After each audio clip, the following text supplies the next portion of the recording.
அனைவருக்கும் வணக்கம். இந்த குழந்தையை ஒரு அக்யூஸ் ஆனவன் செக்ஷுவல் ஹராஸ்மெண்ட் செய்கிறான்.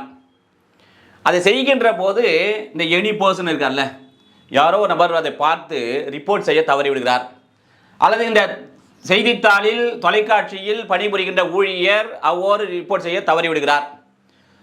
அவ்வாறு அதே போன்று இந்த காவல் அதிகாரி இருக்கார்ல, ஜுனியர் போலீஸோ அல்லது லோக்கல் போலீஸோ அந்த வாங்கிய ரிப்போர்ட்டை பதிவு செய்ய தவறி விடுகிறார் என்றால் இந்த 3 பேருக்கும் என்ன தண்டனை ஆஸ் பர் போக்சோ ஆக்டின் படி, எந்த பிரிவின்படி என்றால் இவர்களுக்கான தண்டனை என்னவென்றால் 6 மாதத்திற்கு குறைவில்லாத சிறை தண்டனை அல்லது அபராதம் அல்லது இரண்டும் சேர்த்து விதிக்கப்படும். தண்டனையை சொல்லப்பட்டிருக்கிற பிரிவு எது என்று சொன்னால் செக்ஷன் 21 சப்ஷன் 1 ஆஃப் போக்சோ ஆக்ட் 2012. முழு விவரங்களுக்கு இந்த ஷார்ட்ஸ் உள்ள லிங்கை பயன்படுத்தி வீடியோவை பார்த்துக் கொள்ளவும்.